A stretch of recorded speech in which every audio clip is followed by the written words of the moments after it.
Welcome to All Pro Football Data. My name is Jim Coburn, and today's episode talking about Clemson running back Will Shipley based on his production data. One interesting fact about Shipley before we get into his data is that he generated 4,000 plus rushing yards and 1,400 receiving yards in high school before he started playing running back at Clemson. So pretty impressive, put up a lot of yardage in high school. Taking a look at his offensive market share data, which if you want to know more about this data, you look at this chart right here, where it shows you how I get to this number. So you take an individual statistic, you divide it by the team total to give you the offensive market share production score. That score is then compared to positional peers, and also you add in the weighted aspect of their age to give you the offensive market share production score. And with this score, you take a look at all of his production compared to 2,312 running backs since the 1969 NFL draft class, which is a lot of running backs. And when you take a look at him compared to that, he had a 60 percentile total offensive market share production score, a 72 percentile receiving market share production score, and a 67 percentile touchdown market share score. All those numbers are pretty decent. Then when you look at his efficiency scores, which take a look at how efficient was he with the football in his hands, which looks at like his yards per reception, yards per touch, and of course touchdown percentage, which is the number of touches divided by total touchdowns. Taking a look at these numbers, Will Shipley performed pretty decently in all of them. His best number by far was his TD percentage, which again is the touchdown per touch percentage, which was pretty high.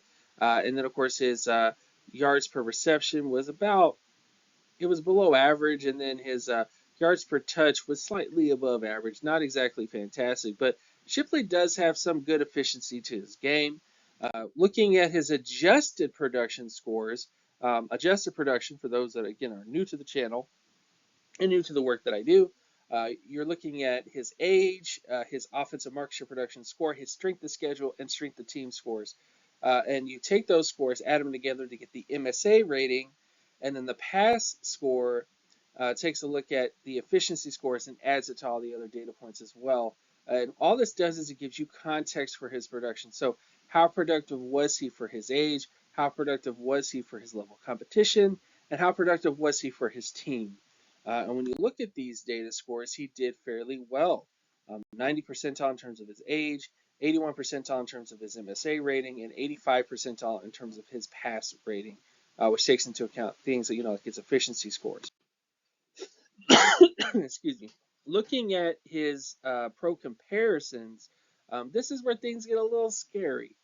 His pro comparisons are Michael Wiley, Mark Walton, Tank Bigsby, Chris Gilbert, Ike Forte, and Kendall Hunter. Most of these guys are career backups, and none of them have really had significant time as starters for the most part. So that is a little concerning. I would say the outlook for Will Shipley, he profiles as a backup to starter long term. The biggest red flags are his production, which was just slightly above average across the board. Nothing is elite about Will Shipley's profile. He doesn't have anything that's 90 plus percentile with the exception of his age, but that won't stop him from being a back who could become a team starting back if there is a lack of competition.